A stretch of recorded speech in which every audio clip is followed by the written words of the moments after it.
नमस्कार। तो एक बार फिर आप सभी का डिफेंस क्रैक में स्वागत है।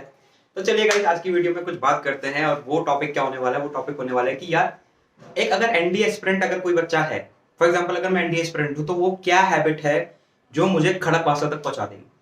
तो गाइस बिलीव मी, ये वीडियो आपके लिए बहुत ज्यादा हेल्पफुल होने वाली है, बहुत ही ज्यादा इंपॉर्टेंट, बहुत ही ज्यादा ऐसी ऐसी चीजें मैं आपको बताने वाला हूँ जो पर्सनली मैं भी फॉलो करता था या अभी भी कर। तो इस वीडियो को एंड तक जरूर देखिएगा, एंड तक जरूर साथ बनाए रखिएगा। उससे पहले अगर अभी तक किसी ने चैनल को सब्सक्राइब नहीं किया है तो चैनल को सब्सक्राइब कर लीजिए, बेल आइकन को भी प्रेस कर लीजिए ताकि लेटेस्ट अपडेट्स आपसे मिस ना हो एज यूजुअल। ओके, बहुत बढ़िया। तो चलिए स्टार्ट करते हैं। बोलना ये चाह रहा हूँ कि जर वो हैबिट्स क्या हैं जो आपके अंदर होनी चाहिए। देखो, एक तो होता है ऑफिसर लाइक क्वालिटी। वो जो ऑफिसर लाइक क्वालिटी है, मैं उसको थोड़ी देर के लिए साइड रखूँ, है ना। उसको अभी थोड़ी देर के लिए साइड रखो भैया। अभी हम सीधे ऐसा नहीं ना, फॉर एग्जाम्पल मैंने पढ़ाई करनी शुरू कर दी तो मैं बन गया एकदम अफसर, नहीं यार। अबे छोटे छोटे बालक है ना, स्टेप बाय स्टेप। जैसे छोटा बच्चा जो है वो धीरे धीरे बढ़ता है ना, वैसे प्रिपरेशन भी, पढ़ाई भी धीरे धीरे करी जाती है। अब तुम बोलते हो एक ही दिन में शाहजहां ने ताजमहल बनवा दिया, बताना जरा कैसे? कहीं सुना है? ताजमहल भी एक दिन में नहीं बना है भाई, रोम भी एक दिन में नहीं बना है। आप समझो इस चीज को। सेम तो हैबिट क्या होनी चाहिए सबसे पहले? भैया हैबिट ये होनी चाहिए कि सबसे पहले you have to be discipline. Sir discipline का मतलब क्या? मैं ऊपर का बटन बंद कर लूं इसका मतलब मैं डिसिप्लिन? नो। डिसिप्लिन का मतलब होता है कि आपका प्रॉपर एक शेड्यूल होना चाहिए। उस शेड्यूल के अकॉर्डिंग आपको आपके काम करने हैं। फॉर एग्जाम्पल मेरे शेड्यूल में अगर है कि मैं दिन के 3 घंटा पढ़ूंगा, तो मैं दिन के 3 घंटा पढ़ूंगा एनी हाउ। सर नहीं, सर नहीं, सर गलत बात। ना ना ना, आप क्या हो गया? अरे सर वो समझा करो सर, दोस्त की बर्थडे पार्टी है सर, बुरा मान जाएगा सर। तो मैं कहाँ कह रहा हूँ कि 3 घंटे तुम उसी टाइम पढ़ो जब बर्थडे पार्टी में जाना है, समझो। आपको 3 घंटे पढ़ना है और वो 3 घंटे आप दिन में पढ़ लो, शाम को पढ़ लो, रात को पढ़ लो, अबे आधी रात को पढ़ लो। नींद में तो मतलब हाँ, कर दी ना वही बात। बर्थडे पार्टी में जा सकते हो लेकिन नींद नहीं छोड़ सकते हैं। वाह जी वाह, बड़े हैवी ड्राइवर हो रहे हो। ऐसे नहीं करना, समझो बात को। कहने का मतलब ये है कि पहला जो एक कॉमन शेड्यूल एक होना चाहिए कि लाइक मुझे इसी शेड्यूल को फॉलो करना है, वो मेन है, मैंडेटरी। सबसे पहले you have to be discipline. एक बहुत इंपॉर्टेंट एस्पेक्ट, बहुत इंपॉर्टेंट हैबिट आपके अंदर होनी चाहिए। वो डिसिप्लिन का मतलब क्या होता है कि आपका एक प्रॉपर शेड्यूल हो, उस शेड्यूल को फॉलो करें। अगर 3 घंटा पढ़ना है तो पढ़ना है, 1 घंटा खेलना है तो खेलना है, 2 घंटे सोना है तो सोना है। मतलब जैसे एग्जाम्पल, सोओगे तो ऑब्वियसली ज्यादा पहला। दूसरा, परसिस्टेंट बनना पड़ेगा। अब सर ये क्या बोला है, इतनी हैवी अंग्रेजी मत बोलो सर, हमें ना आती। परसिस्टेंट का मतलब होता है आपको थोड़ा सा जिद्दी बनना पड़ेगा। जिद्दी बनना पड़ेगा मतलब क्या हुआ सर, ये तो बहुत गलत नेगेटिव एस्पेक्ट है। नहीं बेटा, जिद्दी बनना पड़ेगा मतलब ये हुआ कि आपको अपने गोल के लिए, अपने एम के लिए भैया आपको एक एकाग्र होना पड़ेगा। इसका कोई तोड़ नहीं है। देखो, जब प्रिपरेशन करते हैं तो डिस्ट्रैक्शंस बहुत मिलते हैं। अब सर डिस्ट्रैक्शन का मतलब लड़की है? नहीं, गलत फहमी है। लड़की डिस्ट्रैक्शन नहीं है। डिस्ट्रैक्शन बहुत टाइप की होती है। मतलब घूमने चलते हैं यार, छोड़ना यार बाद में करेंगे, अभी टाइम है सर, अभी एज बहुत है सर, अभी अटेंड बहुत है।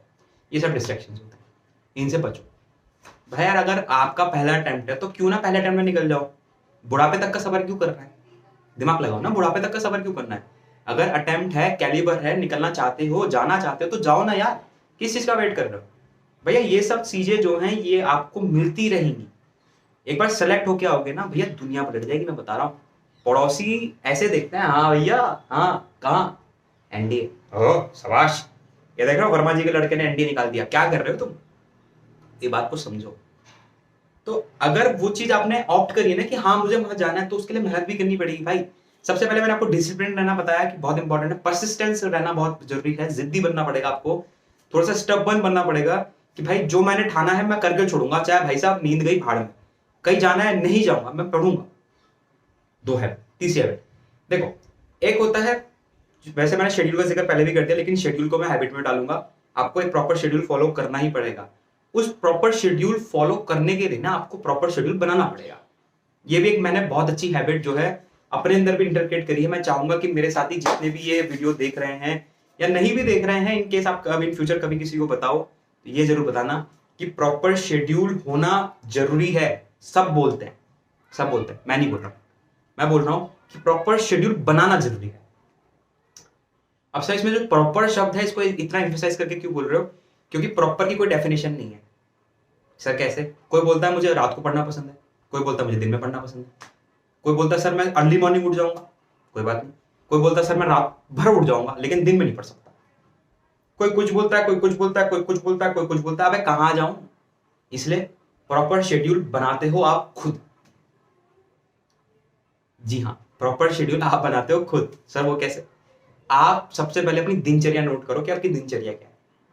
भाई हो सकता है कि कोई विद्यार्थी आप में से ऐसा हो जो वर्किंग हो बेचारा, उसके पास इतने पैसे ना हो, उसको अपनी फैमिली को भी सपोर्ट करना होता हो, तो 8 घंटे की तो काम नौकरी बेचारा कर ही रहा है, उस 8 घंटे के साथ पढ़ाई भी करेगा। तो पहले तो आप अपना टाइम डिसाइड करो कि आपका कौन सा टाइम खाली रहता है और कौन सा टाइम आप फ्री रहते हो, और कौन सा टाइम जिसमें आप बिल्कुल अपने बारे में सोच सकते हो। मैंने ऐसे ऐसे बच्चे देखे ना गाइस, जो टेलर की दुकान पे काम करते हैं। ध्यान से सुना, जी हाँ, टेलर की दुकान पे काम करते हैं। मैंने एक ऐसा लड़का भी पढ़ाया है जो होटल में वेटर का काम करके आया है, जस्ट सिर्फ और सिर्फ इसलिए कि उसके फाइनेंशियल कंडीशंस घर की इतनी अच्छी नहीं थी। यार एक बार सोच के तो देखो यार, 17-18 साल का लड़का अगर एक टेलर की दुकान पे काम कर रहा है, एक वेटर की दुकान पे काम कर रहा है, मतलब एक वेटर का काम कर रहा है, उनका लेवल तो देखो भाई, किस लेवल पे वो लोग हैं। उसके बावजूद भी वो पढ़ रहे हैं, और बिलीव मी वो पेपर निकालेंगे। ये लो, ये भी सुनो, मैंने खुद पढ़ाया उनको, मैं खुद उनको देखा हूं, बहुत गहराई से मैंने उनको ऑब्जर्व किया है। भाई वो पेपर निकालेंगे क्योंकि वो जले। तो जलना बहुत जरूरी है यार, तपना बहुत जरूरी है। जब तक तपोगे नहीं ना, तब तक नहीं चमकोगे। अबे हीरे को भी तपाया जाता है भाई, इसको जलाया जाता है, समझो इस बात को।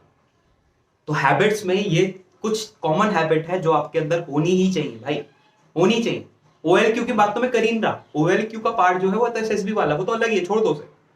मैं बोलूं कि मैं एनडी के पाथफाइंडर उठा के ले आया और मैं सीधा OLQ बन गया, हो ऑसम अफसर, कहने की बात है, ठीक है, छोड़ दो, सबको रियलिटी पता है, कोई जरूरत नहीं है। OLQs दे आर डिफरेंट, उनको फिलहाल अभी थोड़े टाइम के लिए साइड रखो। आपको क्या होना है? डिसिप्लिन, परसिस्टेंट, स्टबर्न बनना पड़ेगा थोड़ा सा, और आपको प्रॉपर शेड्यूल अपना बनाना पड़ेगा। ये 3-4 चीजें जो मैंने आपको बताई, ये तो मोस्ट इंपॉर्टेंट है, इसके बिना आगे बढ़ पाना काफी ज्यादा मुश्किल है, ठीक है, ये चीज ध्यान रखो। दूसरी बात, नाउ अब आपको चीजों को समझना भी पड़ेगा। सर एक नई चीज आपने जोड़ दी, आपको चीजों को समझना भी पड़ेगा। सर मतलब क्या हुआ? मतलब ये हुआ कि समझना पड़ेगा, मतलब कि आपके सामने देखो दो चीजें होंगी, एक होगी गलत, एक होगी सही। तो आपको अब करना है कि आपके लिए गलत क्या और सही क्या। नहीं समझे? आपको अब करना पड़ेगा कि आपके लिए गलत क्या और आपके लिए सही क्या है, तो ये आप करोगे। हाँ, हम लोग पूरी टीम आपकी मदद कर सकती है, डिफेंस क्रैक की टीम आपके साथ हमेशा खड़ी है, मैं हमेशा बोलता हूँ, वो आपकी सिर्फ हेल्प कर सकती है। लेकिन एट लास्ट विवेक का यूज करना पड़ेगा, अपनी बुद्धि का यूज करना पड़ेगा, और सही बात को आपको ही ऑप्ट करना पड़ेगा। चलिए, उसके अलावा एक बहुत इंपॉर्टेंट हैबिट जो मैं चाहूंगा कि आपके अंदर होनी चाहिए, वो है स्पोर्ट्स एक्टिविटी। जी हाँ, स्पोर्ट्स एक्टिविटी। दिन में नहीं भी तो कम से कम 1 से 1.5 घंटा खेलने के लिए निकालो। दिन में नहीं भी तो कम से कम 1 से 1.5 घंटा खेलने के लिए निकालो, कुछ भी खेल, वॉलीबॉल, फुटबॉल, क्रिकेट, बैडमिंटन, भाग जाओ, जो करना है। Physical activities most important. Sir अभी तो बात चल रही थी पढ़ाई की, आप फिजिकल एक्टिविटी में कहाँ घुस गए बेटा? जब तुम्हारी बॉडी एक्टिव रहती है ना, तो तुम्हारा ये एक्टिव रहता है, और जब ये एक्टिव रहेगा तो पढ़ाई अच्छी कर पाओगे, और अगर पढ़ाई अच्छी कर पाओगे तो पेपर तो तुम्हारा ही निकलेगा ना, मेरा थोड़ी निकलेगा। सोच के देखो यार, ठीक है। फिजिकल एक्टिविटी करना बहुत जरूरी है, स्पोर्ट्स में एक्टिव रहना बहुत जरूरी है, या फिर सुबह सुबह रनिंग करते हो, सुबह 4 बजे उठ के, 5 बजे उठ के, तो वो भी आप कर सकते हो। अच्छा, बहुत बहुत बच्चों को मैंने देखा है कि सुबह ना अर्ली मॉर्निंग उठने की हैबिट होती है, कोई 4 बजे उठ गया, कोई 5 बजे उठ गया, बहुत अच्छी हैबिट है, बहुत अच्छी हैबिट है। उसको हमारे में कहा जाता है ब्रह्म मुहूर्त।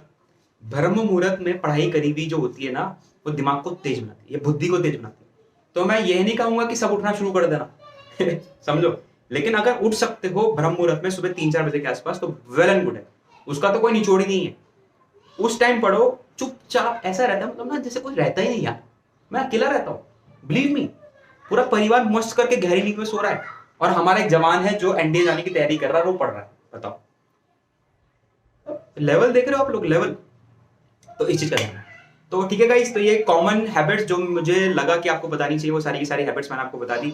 उम्मीद करता हूँ ये सारे पॉइंट्स मैंने आपको क्लियर कर दिए। आप जरूर से देखो कि आपका दिनचर्या क्या है, आपका शेड्यूल कैसे बनना चाहिए। अगर इसके अलावा भी आपके कोई डाउट्स है तो कमेंट ओपन है, बिलीव मी, कमेंट्स ओपन है, आओ और कमेंट करो, मैं पर्सनली आपको रिप्लाई करूंगा। इसके अलावा अगर अभी तक आपने डिफेंस क्रैक को फॉलो नहीं किया है तो फॉलो जरूर करना, सब्सक्राइब जरूर करना, जहां जहां सोशल मीडिया पर आप जा सकते हो जाओ, और इस डिफेंस क्रैक को फॉलो जरूर करो। इसी के साथ मुझे आज्ञा दें, तब तक के लिए बाय बाय, टेक केयर, जय हिंद। हंसते रहो, खेलते रहो, मुस्कुराते रहो, इसी तरीके से आगे बढ़ते रहो। एक जानकारी, भैया कोरोना वापस आ रहा है, तो थोड़ी सी जो है ना, समझ लो, सिक्योरिटी और रखो अपने पास। थोड़ा घर में ही रहो, अपने परिवार वालों के साथ रहो, खाते पीते रहो, खेलते कूदते रहो, और आगे बढ़ते रहो। चलिए बाय बाय, नेक्स्ट वीडियो में आपसे मुलाकात करेंगे, तब तक ध्यान रखिए।